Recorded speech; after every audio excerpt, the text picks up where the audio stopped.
History tells us the War of the Roses was a chivalric struggle between two great houses, ending with Henry Tudor's victory at Bosworth and the dawn of the Tudor Age. That's the cover story. What actually happened across 30 years between 1455 and 1487 was something much darker. Two cousin lineages of the same royal family, Lancaster and York, fought a sequence of battles that didn't just transfer the crown. They systematically destroyed the English aristocracy. In 1450, England had roughly 200 noble houses, with the wealth and military power to shape the kingdom. By 1490, half of them were extinct. At Towton on Palm Sunday in 1461, an estimated 28,000 men died in a single afternoon in a blizzard, the bloodiest day in English military history before or since. Henry Tudor doesn't found the Tudor dynasty by defeating Richard III at Bosworth. He inherited a country where the class that could have stopped him from doing that had already killed itself. This is the pattern. When an aristocracy turns its weapons on itself, it doesn't get replaced by reform or restoration. It gets replaced by something more centralized than what it tried to defend. Today I'm joined by the medieval scholar on X to walk through one of the most thorough acts of aristocratic self-destruction in English history.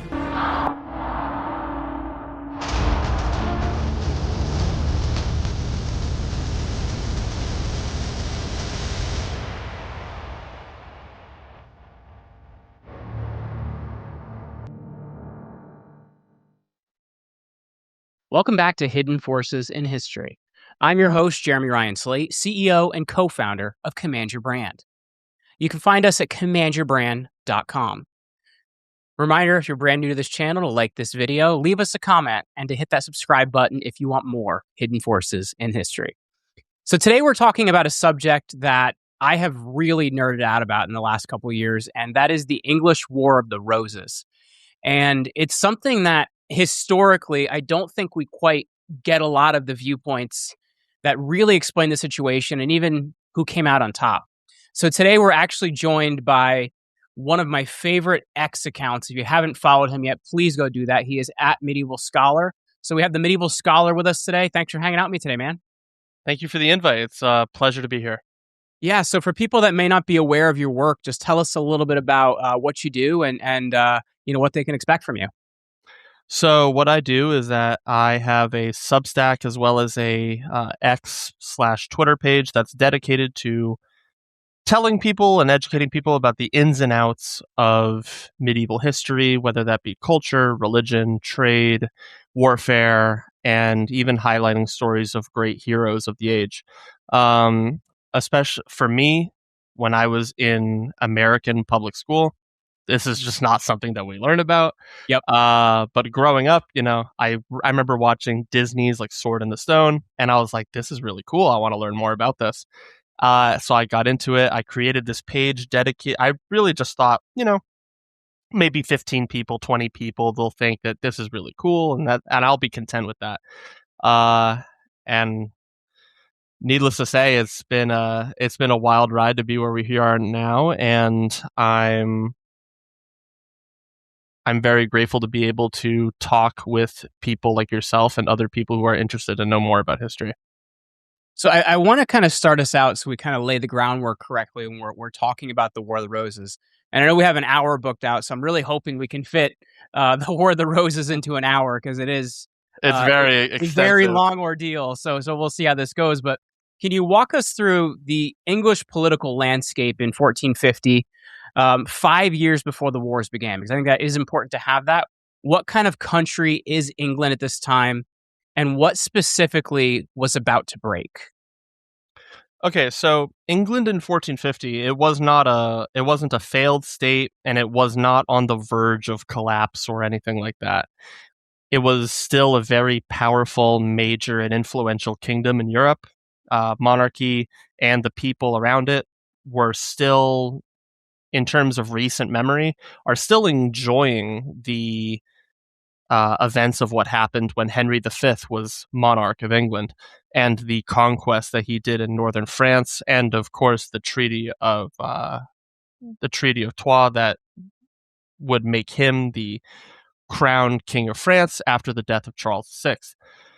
Obviously, Henry dies before that happens. Charles dies afterwards, and who becomes king is the very, very young boy, Henry VI, who will become incredibly important in this story.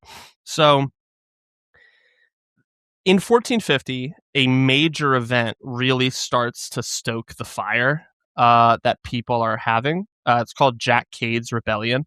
It begins in 1450. It goes from the months of April to July.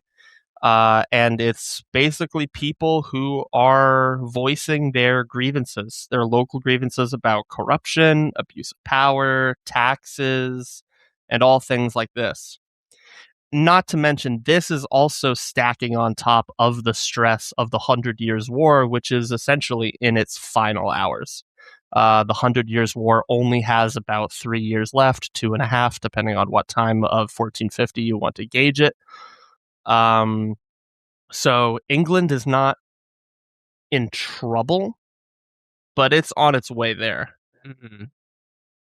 So I guess when we look at it, you mentioned Henry VI. There's a succession crisis that is resolved around him. And what's the actual nature of his kingship, and what made rule untenable so much for the political class?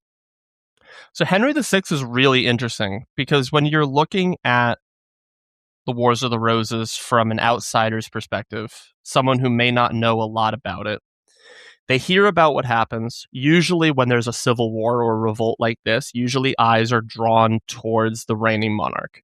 You know, what's wrong with them? Like, is it like a Richard II? Like, are they a tyrant? Is it like a Henry VIII? You know, what's going on?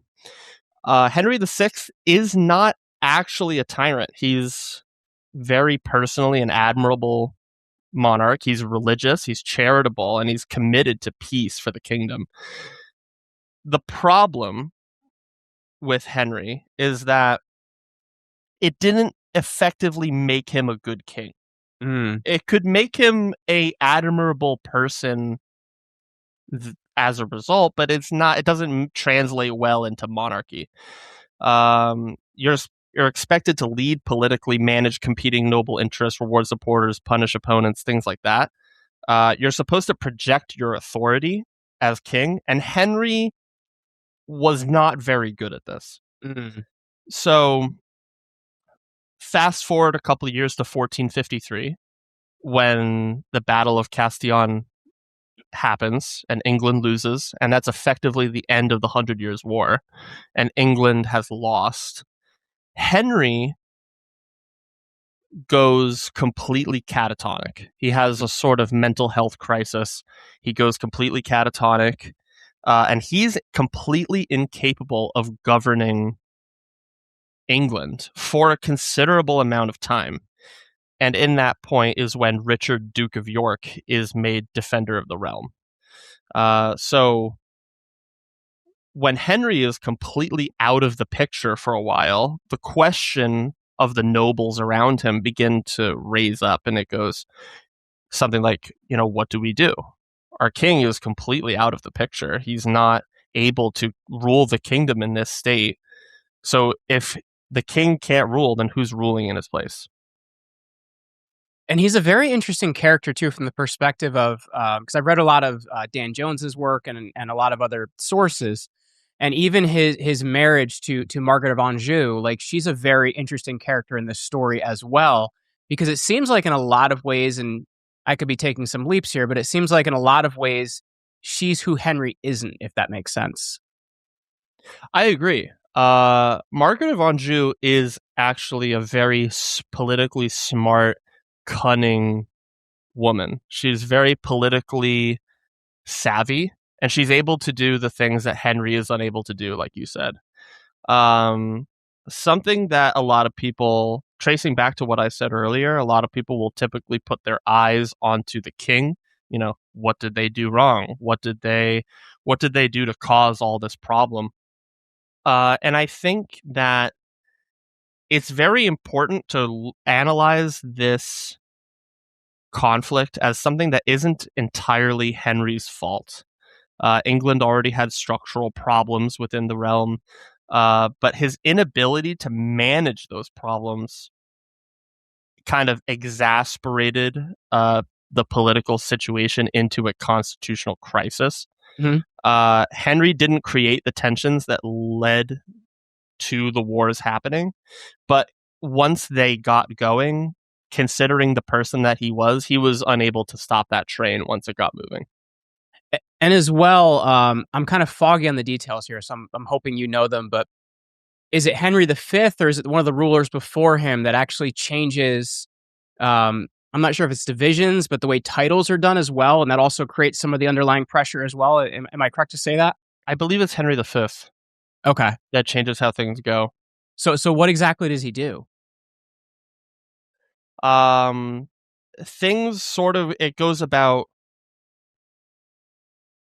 actually earning and prestige of these titles, and it's not totally getting rid of, familial ancestral like inheritance of the power. There's still going to be people who become duke because their father dies and they take over the title.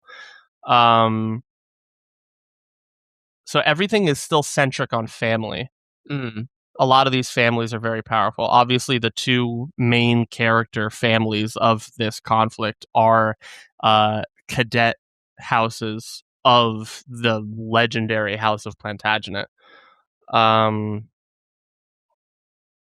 But I think people began to see that nobles and aristocrats start to really gain a lot of power as the centuries go by. By the time you're in the late 15th century, people are like, knights aren't what knights were in the 1100s. In the 1100s, knights are simply just very elite ground soldiers. By the time you get to the late 15th century, knights are not only that, but they're also extremely influential.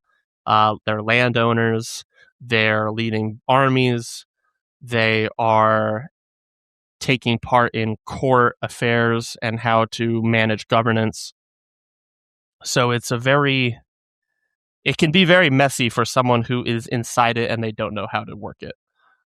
So that's really interesting, because I think, to me, it makes me think of the whole thing of history doesn't repeat, but it does rhyme. Because if you even look at the mid to late Roman Republic, there's the class that's called the equites. It would be translated to knights, and earlier they had been cavalry officers in the Roman army, but it eventually just becomes a political class of people that actually don't serve in the army at all. So it's kind of really interesting how history can pattern itself off each other. And I guess when we look at the first battle, which is at St. Albans in 1455, it's usually cited as the start of the war.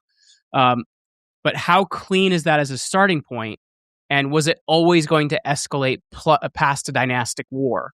Was there still kind of a way to claw it back at this point in time? So if you ask a historian who has been studying the Wars of the Roses for pretty much their entire career, they will say that St. Albans is traditionally the flashpoint that starts the entire.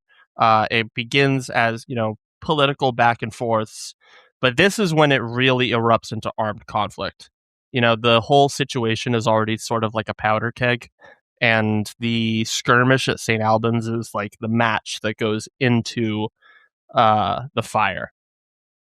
So what happens is that Henry VI, towards the end of the battle, is captured.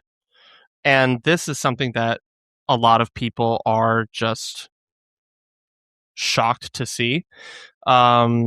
So St. Albans happens on May 22nd of 1455. So this is just 2 years after the end of the 100 Years' War, 2 years after Henry VI goes catatonic for the first time. And it was generally small for the battles of the time. St. Albans had about 3,000 to 7,000 Yorkist forces, and they were clashing with about 2,000 forces under the Lancastrian banner. So the Yorkists moved from outside the village, moved outside the town, and slowly but surely they began to engage in urban warfare in the Middle Ages, which I think is a really cool sort of mix of That's like the first time for me that when I was studying, I saw urban medieval combat. So I thought that was really cool. But one of your favorite figures, Richard Neville, the Earl of Warwick, is sort of the hero of the day. He flanks through the gardens of the market square and shatters the Lancastrian line that are defending the city. Only about 200 people die in the battle, which 200 people is a lot, but for the battles that are to come, is a considerably low number. I think that looking at how people were reacting towards all the problems, especially people like Richard, the Duke of York, who was defender of the realm, I think armed conflict was inevitable. Would it be at St. Albans? I don't know. But St. Albans obviously is sort of the flashpoint to when this becomes less of a feud and more into an armed civil war. So the King Henry is captured, and Richard, the Duke of York, returns to London with the king in tow, and he is reinstated as protector by Parliament himself.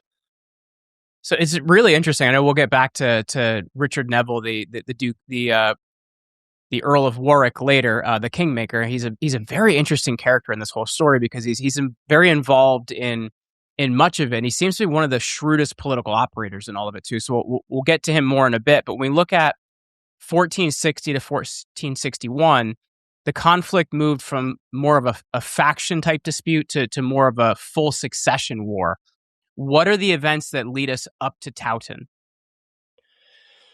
So Towton is really a event that is sort of marred by a very long and bloody path that just paints a swath of red through England and hits this sort of cataclysmic violent crescendo at Towton itself. So you have St. Albans, the king is captured, the Duke of York is made defender again by Parliament. Eventually you have battles such as the Battle of Wakefield, which was in 1461. Richard, Duke of York, and his Yorkist allied forces, they ride out of Sandell Castle to meet the Lancastrians. And it ends up being an ambush. Richard and his men are surrounded on all sides. Richard's knocked off his horse. The Yorkists are absolutely annihilated. They're crushed. Richard is killed. And it's a complete victory for the Lancastrians. And after Richard's death, his son Edward would take control of the Yorkist faction. And after this, he would go on to he would take control, and then while Richard of Warwick was defeated at the Second Battle of St. Albans, because there's two of them, and Margaret of Anjou's forces would recapture Henry VI after this. So Edward and Richard Neville unite together with their forces after this defeat. So Henry VI and Margaret, they move north from London for the sake of obviously personal safety, but also because politically, a lot of people don't really like them anymore. They move north after losing the support of many of the Lancastrian forces, had committed atrocities in the area. So the local, even the local lesser parts of the sort of caste system, even the peasants and other people, they are looking at this as like, what is going on? The king's forces are committing all these atrocities everywhere. How are we supposed to be expected to support him? So they flee. Edward takes this opportunity to go to London and declare himself king. So Edward becomes King Edward IV. And following himself being crowned, he takes his army, now as King Edward IV, and he marches north. And this, upon marching north, is when we get to Towton itself. And Edward the Fourth, I find to be, and I don't know, maybe this is my own opinion on it. I really see him as the guy who could have been the hero of this story, right? To me, he just seems like the one who, in the end, should have come out on top, right? Like he seems like the one that should have been king. You know, he had the military prowess, he had the right political positioning. You know, maybe he didn't quite have the right lineage, but at the same time, he had some lineage. But he really seems like, in my opinion, the one that should have been the hero of this whole thing. And we'll find out a little bit later that he ends up really not being that hero. To me, it's just he's a very interesting character in that way. Edward's a really fascinating guy. Part of it, what makes him so interesting, is how much he stands out. Edward, according to historians, stands at about 6'4". So he's huge for that time. He's gigantic. Yeah. And he's physically strong. He's highlighted numerous times for his capability in battle and his tendency to lead from the front in the vanguard among his men. So just the sight of like a 6'4" king in his full suit of plate armor is, for the person on the other side of the field, is not really something you want to see. But Towton is, for lack of a better word, is complete carnage. Mm-hmm. If you want to go directly into Towton here, we'll get into Towton in just a second. Okay. But and I don't want to get my Henry V fans mad, because I think I ultimately am. My favorite British monarch is Henry V. I know Memory Medieval and I on X go back and forth that he likes Richard the Lionheart better, and I think Henry V's better. But I really think that had Edward IV lived, he had the ability to be a Henry V type character. But I guess looking at Towton, it's Palm Sunday in 1461.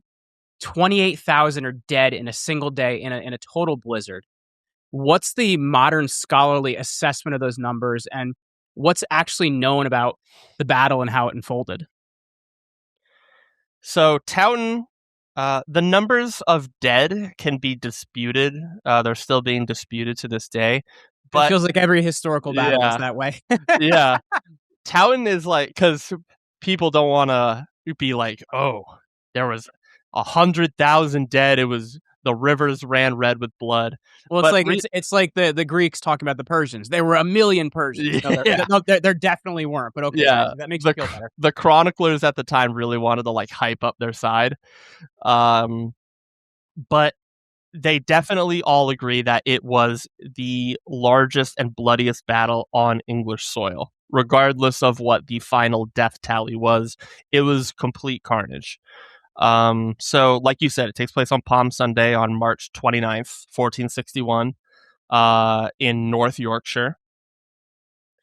And so this is basically in the Yorkist homeland at this point in time.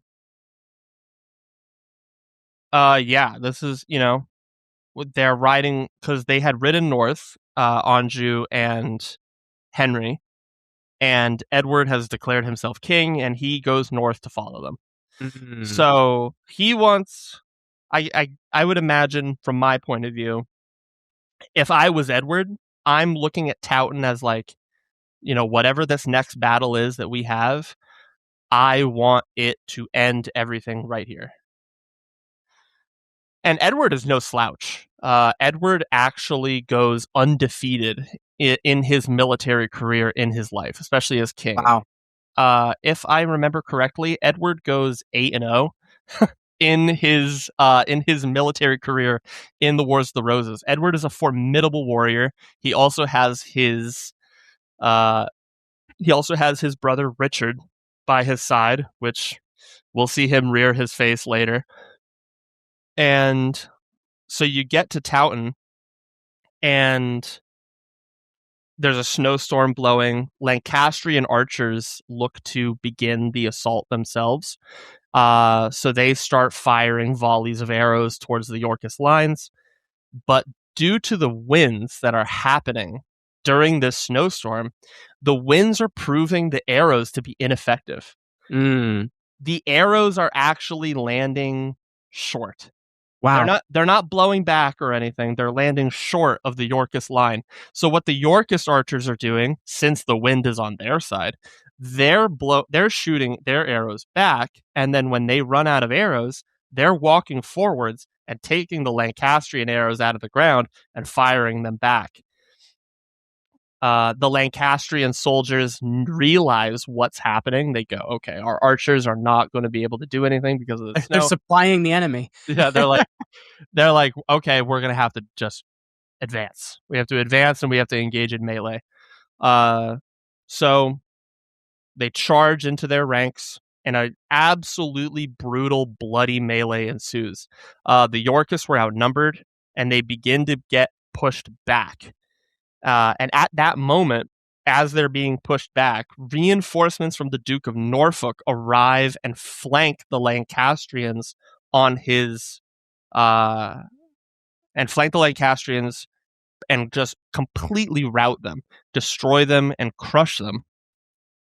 But before Norfolk arrives, Edward is at the front with his men, and he sees where the places are beginning to really bend and break. And what Edward does, and this is why I love him so much as a warrior king, this is, it encapsulates like what you were talking about, sort of like Edward or like Henry, where he sees his men are struggling, and Edward, this giant titan, who contemporary accounts say that his armor was resplendent gold, but obviously golden armor, it was probably gorgeous, but it was not fully gold. Sure. But he moves from where he is, and he goes to that part that's struggling, and he engages in the brutal combat himself and rallies his men with his presence to follow him and continue to push the Lancastrians back. Norfolk arrives and completely routs them, and the Lancastrians begin to flee. And they eventually they're throwing off their armor. They're trying to just lighten themselves up even just a little bit so that they can continue to run away. But obviously it doesn't matter if you are naked or fully armored. You're not going to outrun a man on horseback. So these guys are promptly cut down. And the historians roughly estimate it's about 50,000 people on each side. Some people say it's about 50,000. It's a gigantic battle. Wow. I think people, like, when they think of the Middle Ages, it's like, a couple thousand people on each side, a couple, maybe 2,000 dead. That's about it. But Towton really is a massive outlier where the numbers are staggeringly high, because this is the battle of this whole conflict that could make or break the whole aspiration of either the Lancastrian side or the Yorkists. So what ends up happening is they're funneling more and more, and they take off their helmets and armor, and they attempt to flee, and they're completely easy kills for the pursuing Yorkists.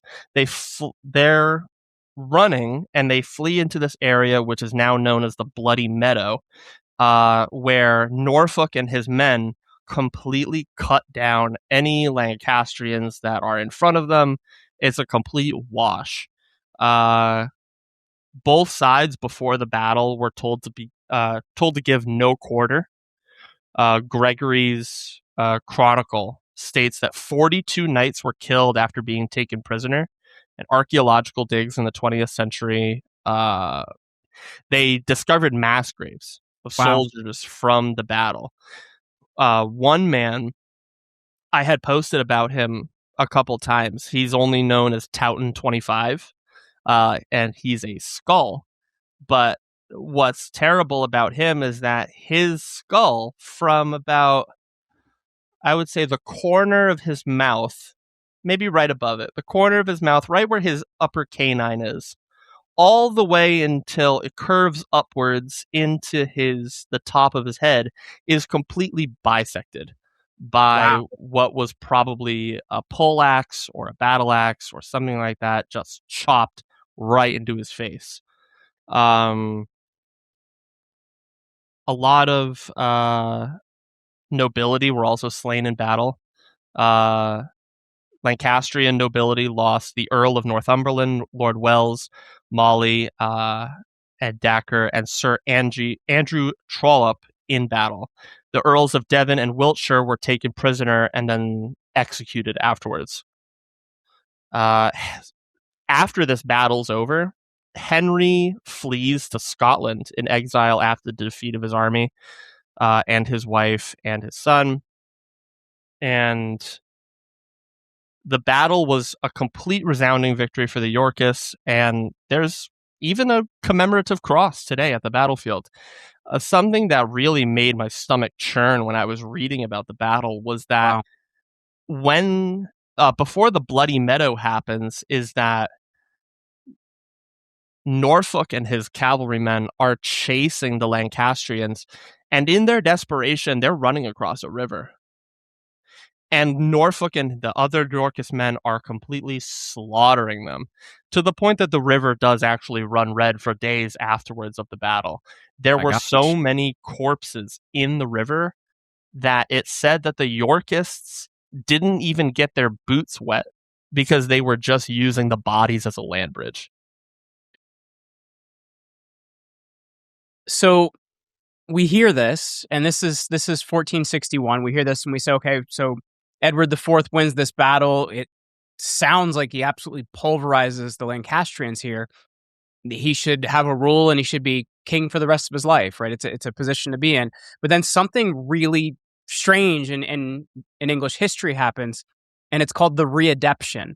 And that's who's involved with it is also kind of a head scratcher as well. We have Warwick the Kingmaker, the one that actually helps Edward IV to become king, is now involved with helping the other side to put Henry back on the throne. So what is the Readeption? Why does this change happen, and what happens to Edward? So Edward, from 1461 to 1470, he was stable. But he was increasingly being strained by the constant factional politics of all the noble families that are taking part within this war. So the Earl of Warwick, who was completely instrumental to Edward currently, but also Edward on his rise from when he first took over when his father died to becoming king. They have a falling out. They have disagreements over foreign policy. They have disagreements with distribution of patronage.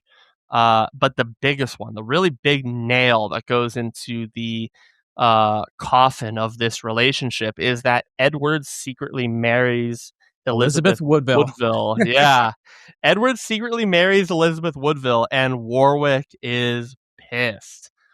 This is not who Warwick wanted him to marry. He doesn't, as far as I remember, I believe Warwick doesn't even like the Woodvilles as a whole. And he's like, what are you doing? And he's like, this is who I want to marry. So Warwick goes, forget this. I'm not doing this anymore. And Warwick begins to there's a breakdown within the Yorkist coalition, and Warwick begins his own little rebellion between 1469 and 1470.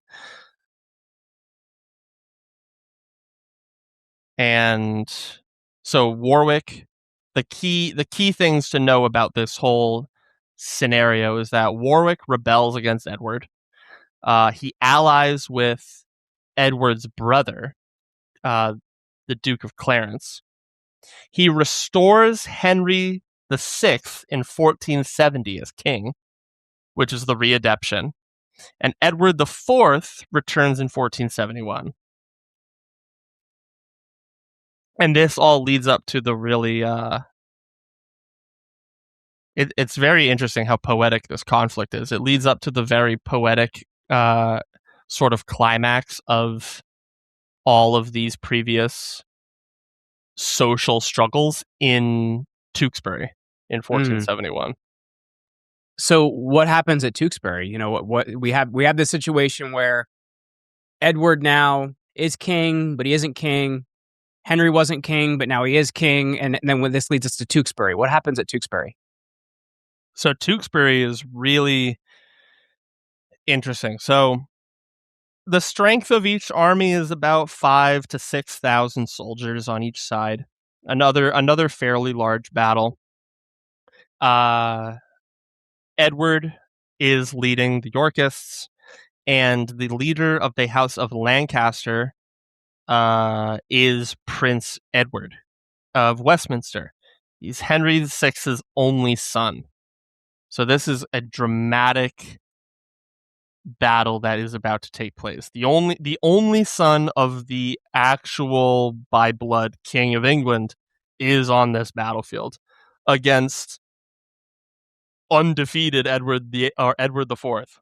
And is it? I think it's Edmund is married to Cecily Neville at this point in time, or who is he married to at this point in time? Edward the Fourth. No, isn't Edmund married into the Neville family, or am I confusing that with something? I believe so. Okay. Anyway, continue. So the battle ensues, and it's bloody.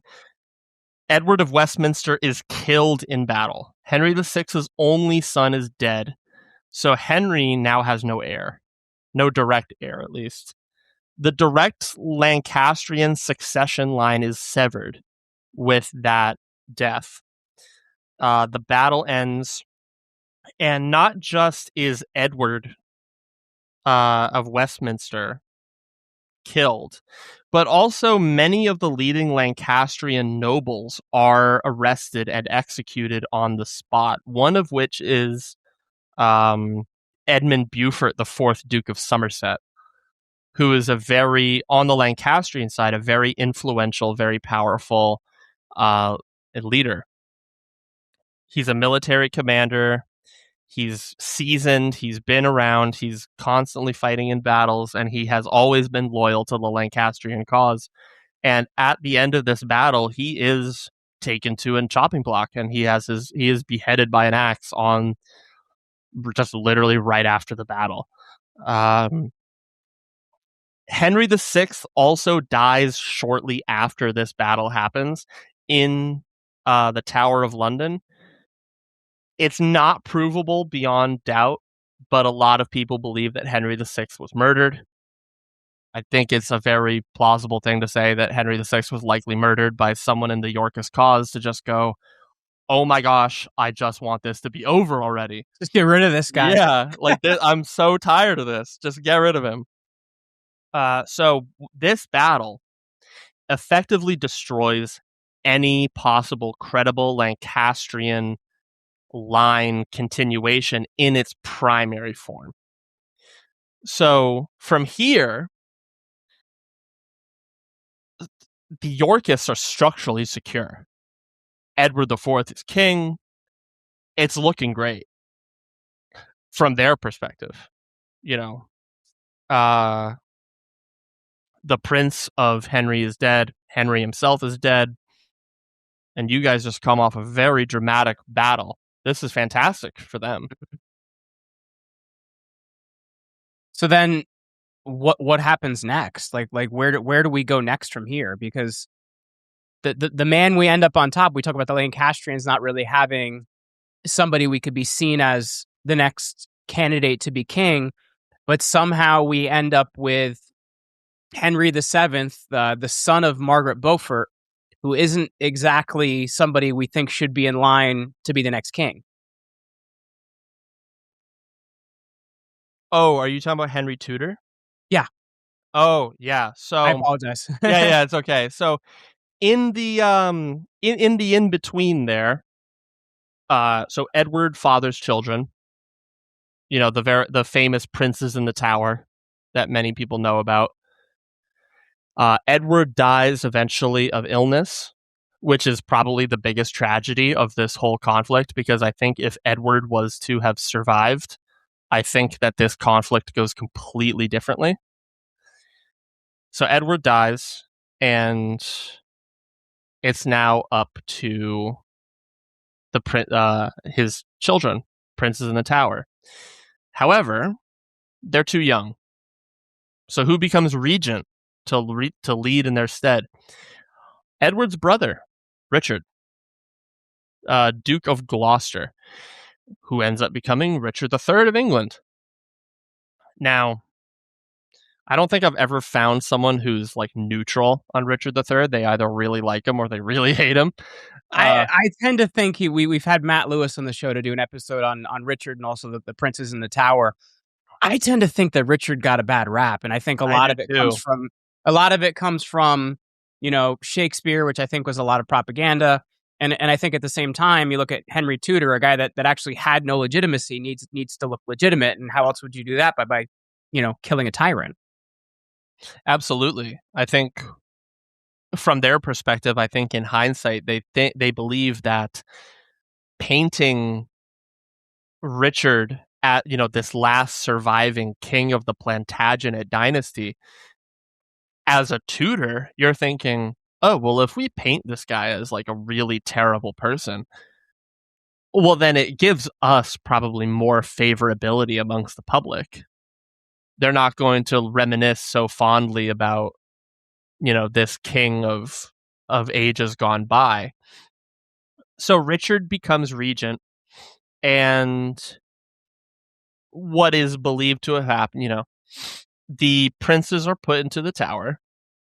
Richard becomes king, no longer regent. And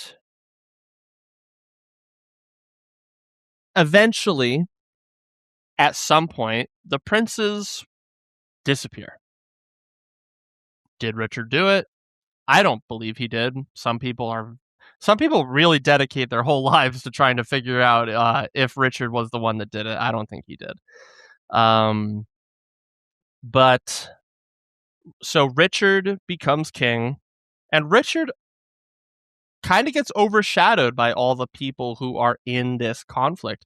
Richard has plenty of battle experience as well. He has fought alongside his brother Edward plenty of times on the battlefield. He's no slouch. That's not a pun because he has spine problems. He has he's got like a crippled hand as well, right? Yeah, he's got like a crippled hand, and I think he has, I'm blanking on it. What's that spine condition called? Scoliosis. So Richard's a little banged up, but like he's still an effective warrior. So it eventually leads us to what many people consider is the end point of the war with Bosworth. After Richard had spent many a time, defeating local rebellions, people that are rising up, Richard sort of takes an approach that's away from Edward IV and is more heavy-handed. A lot of people are executed repeatedly. Repeated executions, some noble lines go extinct, redistribution of land and titles happen, instability and political instability is on the rise. So Henry VII, that you previously mentioned, Henry Tudor, he makes an alliance with Margaret of Anjou, and he sails from France to England. And he, with his army, begin to march. And Richard hears about it, and he goes, well, I guess I'm just going to have to go stop it. If I stop this random upstart Henry Tudor, then this hopefully will finally be all over, and the Plantagenet dynasty will continue to reign on the throne of England. And that leads us into the ultimate climactic battle. Bosworth Field. So what happens at Bosworth? And you mentioned earlier that many people see Bosworth as the end, but then there's also, I believe it's 2 years later, there's also a battle at Stoke Field too. So, what happens at Bosworth, and is this really the end, or what can we think about it? It depends on who you're talking to. Most people will comfortably say that Bosworth is the, I guess, on paper, the big event that ends the conflict. There is Stoke that happens later on, which could sort of be the final nail in the coffin. But Bosworth is really like the end of it, that you could consider it, because Stoke is more of a battle between small rebel forces, people that are still rising up in support of the Yorkist cause, but they have no royal, they're not led by Edward or by Richard or by people like this. So Bosworth happens on August 22nd in 1485. And one could consider that this is sort of like England's crossroads. What the entirety of what we know England as hangs in the balance by what happens here. And by the time the battle actually starts, Richard has amassed a large group of people who are loyal to him. So Richard and his army deployed near Bosworth on Ambion Hill with forces of about 7,500 to 12,000 soldiers. Norfolk commanded the right flank of the army, and which was protecting the archers as well as the artillery, and Richard's infantry held the center, the vanguard. And then Northumberland's men, who were mounted, guarded the left flank, and they had a clear view of the battlefield from their vantage point. The big person that a lot of people like to direct their ire to is the Stanleys.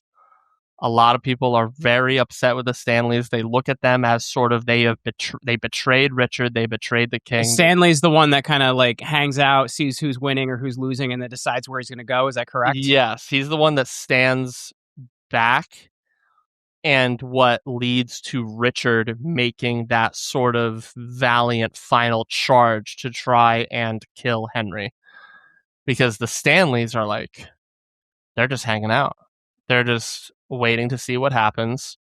And Richard feels betrayed. So Henry had a smaller force, about 5,000 to 8,000 men. They had recruits from Wales and other border counties, and even employed some deserters that came from Richard's army. They had 1,800 French mercenaries.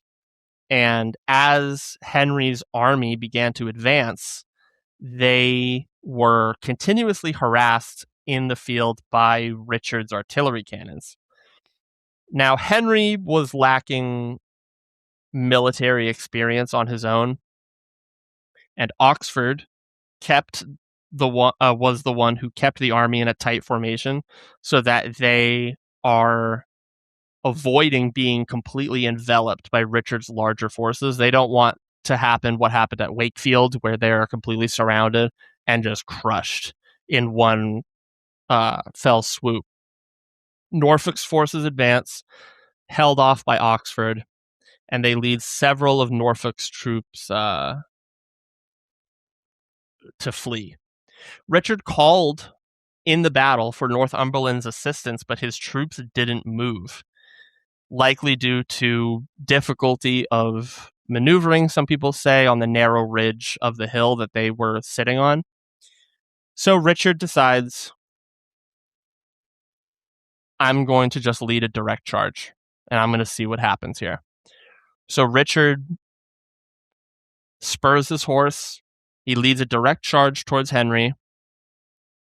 And Richard actually comes surprisingly close to killing Henry Tudor in this battle.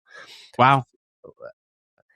Richard's cavalry charge was, obviously it failed, but there was a moment where it looked like he could have really done it. So Richard's attack was absolutely fierce, but Henry's forces, with the aid of Stanley's men, Oh, Stanley. eventually surrounded and overwhelmed the king on the field. King Richard is now unhorsed and separated from his main contingent of forces, and he begins to fight bravely, refusing to retreat from the field, regardless of the situation that he's in. He's ultimately killed in the thick of the battle. Historians believe that it was by a Welshman wielding a halberd that completely just clobbered him in the head. His death led to the complete disintegration of Yorkist forces, with Northumberland's men fleeing and Norfolk himself being killed in battle. Richard's demise on this field marked the end of the battle and the conclusion of his reign. Richard dying there is the last English king to die in battle. Wow. The Plantagenets are dead, and Henry has claimed the English crown by right of conquest, despite his distant lineage from anyone who's taking part in this war. So Henry, he's like the illegitimate son of Owen Tudor, who was like a I don't know the exact lineage, but the guy wasn't close to being in the kingly line. Yeah, no, he was distantly related, but he was like, if things went on like legally, there was no chance that he was going to become king. So by right of conquest, Henry Tudor claims the throne of England. He's crowned on the field as Henry VII. And according to the legend, I don't know how true it is, but Richard III's crown is found on the field after the battle is over. Someone takes Richard III's crown into their hands and they place it on top of Henry Tudor's head and declares him to be Henry VII of England. So the Plantagenet dynasty has come to an end on this battlefield, and the Tudor dynasty that no one could have known would cause all the problems that it does has officially begun. So what does the consolidation of Henry's rule look like? Because I think here's the interesting part, right? If you look at it, the aristocracy for the past 30-ish years has just been mercilessly killing each other. So I guess the question I would have is, how many of them are left? And is this part of the reason that Henry's able to consolidate in the way he does? And how does he consolidate? So under Henry VII, so the aristocracy of England remains very powerful, very wealthy, and very socially dominant. But there's a catch, and it's that noble power was more tightly dependent on royal favor. Mm-hmm. So unless you were favored by the king, your power was more limited. If you had the favor, there were more opportunities that were open to you.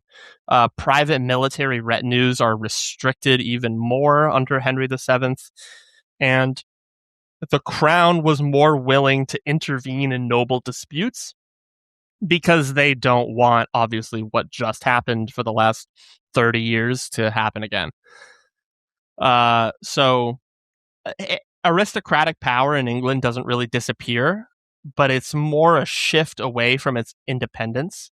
Mm-hmm. It's now relying on how are we viewed by the monarch. Henry VII rules an aristocracy that's intact, but he rules it in a way that's far more cautious and politically constrained. because obviously he is making sure to not let what just happened happen again. So I guess in looking at that, then, Henry builds this new institutional architecture, which is the early Tudor state that the council learned in law, the first centralized fiscal apparatus, the suppression of noble retraining. So could he have built this without the prior 30 years having destroyed the noble class first? Or would he have faced real institutional opposition the way earlier monarchs did? Like how do we look at that? Probably not in the same form. I don't believe perfectly that Henry VII's state would have emerged the same way without the wars. Because of the wars, it undermined the legitimacy of private noble warfare. That's why Henry VII really starts to begin this whole noble favor. It removed many of the most militarized aristocratic leaders. It created demand for stability and order because obviously noble houses are not the only people that suffer throughout this last 30 years or something in England. Farming villages and other lands are absolutely terrorized by what happens. England itself is completely torn apart. So people want stability and order. And it is used to strengthen acceptance for stronger royal authority. So how I look at it is that Henry VII's administrative and also monetary reforms, they weren't automatic consequences of the war, but they're deliberate policy choices. So how I really would say it is that the Wars of the Roses for the last 30 years created the conditions for stronger monarchy. It put the opportunity in its place, but Henry VII built that monarchy through conscious institutional development. That's so interesting because I often like to say about the fall of the Roman Republic, the 100 years of civil war is actually what created Caesar. Had he lived in another era, we might likely have never seen a Caesar. So I think that power vacuum is quite interesting and what it allows to come out of it. So we look at the War of the Roses, like how should we view it? Should we view it as two noble houses basically fighting who's going to be the next king, or the aristocracy destroying itself? Like how should we look at the War of the Roses? So from my perspective, the Wars of the Roses weren't simply just Lancaster and York slaughtering each other, but it was rather more so a prolonged crisis of politics of the aristocracy, which repeated elite conflict unintentionally and strengthened the monarchy. So the Wars of the Roses gets actually a lot of there's a lot of misconceptions about the Wars of the Roses in general, and I think it's very helpful for people to understand the reality of what the conflict actually was. It's a very deep, it's very, it's impossible to talk about it for just an hour and cover everything. There's so many battles that we left out, but if we were to leave them all in, this would be like a 4-hour episode. Well, I said in the beginning that would be a real challenge to fit this into an hour. I think we've done a good job so far, but something that's very interesting about all of it with the misconceptions. So it wasn't two fixed factions that were fighting nonstop for 30 straight years. People were shifting allegiances all the time based off of who would pay them more money or give them more. I think the Earl of Warwick is a great example of that. Warwick had some disagreements with Edward on top of the marriage that he hated very much, and he didn't exactly switch sides like entirely, but he shifted away from Edward to the point that he would fight against him. So allegiances shifted frequently based off of, who would give me more money, who would give me more land, who would give me more influence, and things like this. Nobles shifted their allegiance all the time. Identities of things like Yorkist and Lancastrian were labels retrospectively, and local familial and political interests, I believe, mattered more to the average person than ideology would. What would benefit me? What would benefit my lands, my villages that are under my, like, if I'm the Duke of this area, how is this going to affect my people? Mm-hmm. So it's not a simple, like, binary civil war, like how we look at, like, the American Civil War, but it's a consequence of just constant overlapping crises. That's why it's called the Wars of the Roses, because it's really a bunch of different conflicts melded into each other.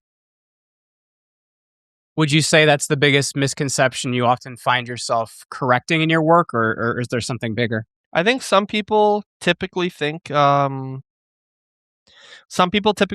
it's a very, like, binary, straightforward thing where people are allegiant to one side in 1455 and they're on the same side nonstop for 30 years. That's certainly one I see often. Another one is casualties. I think, and obviously as someone who's into Rome, you probably have seen it a lot too, where people will maybe go on a Wikipedia page or something like that. They might see a number that is from at the time, a contemporary source, and there were 500,000 of them. Where in reality, historians come to the conclusion that there's maybe, 50,000. Mm-hmm. And people tend to no fault of their own, will believe at face value those contemporary sources.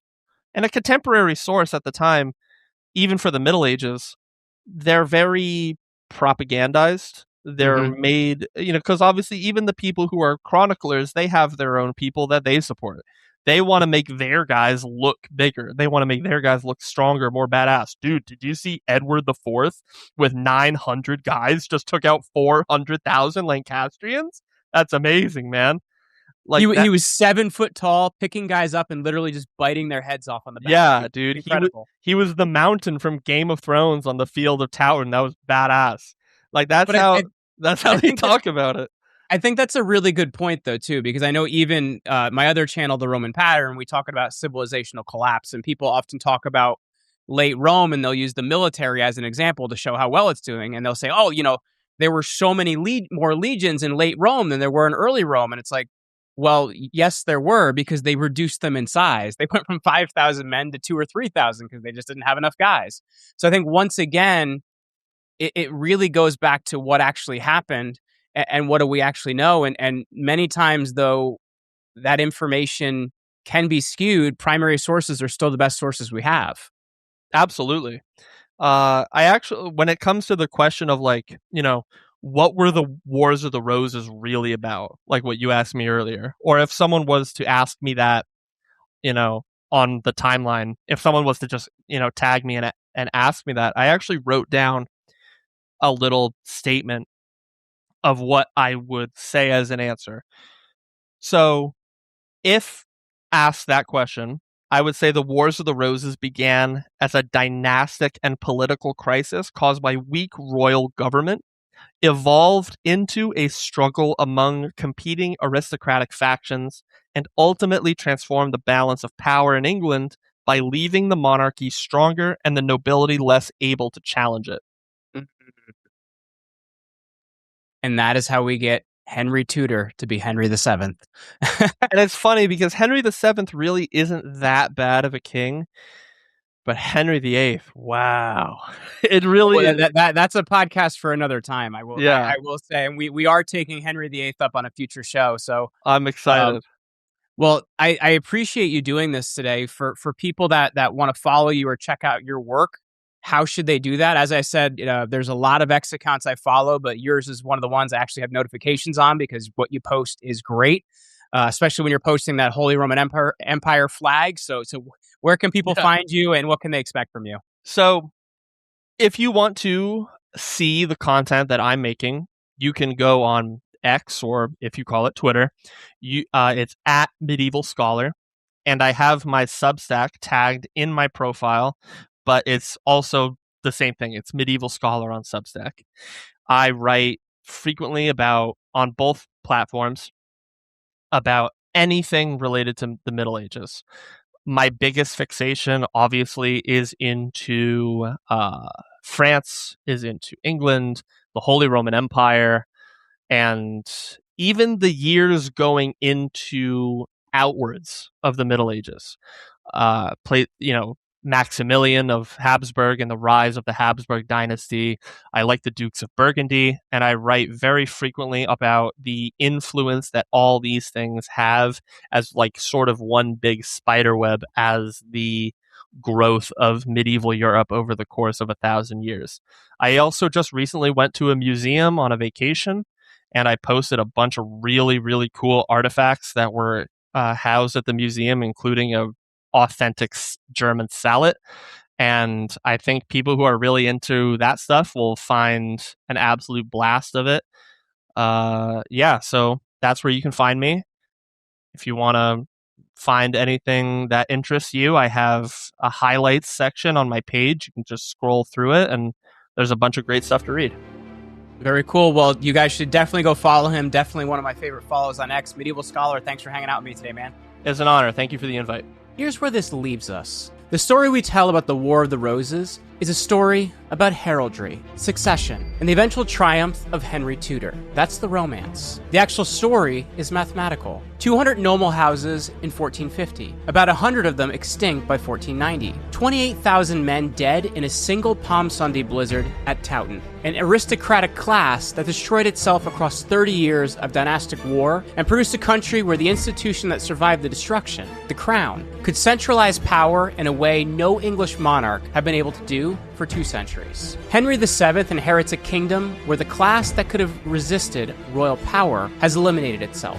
He builds the council learned in law. He prosecutes the surviving nobility for retaining private armies. He revives forgotten feudal duels. He fills the treasury. His son, Henry VIII, breaks with Rome from a position no medieval king of England could have occupied, because there's no longer an aristocratic class strong enough to stop him. That's the pattern worth remembering. When an elite turns its weapons on itself, what fills the vacuum isn't reform. It's the institution underneath with the strongest hand. Many thanks to the Medieval Scholar for walking through this with me. Go follow his work on X. He is at Medieval Scholar. If this has changed how you see the War of the Roses, subscribe, because the hidden forces don't stop at Bosworth. This has been Hidden Forces in History. I'm Jeremy Ryan Slate. Be sure to like this video, leave us a comment, and smash the subscribe button if you want more Hidden Forces in History.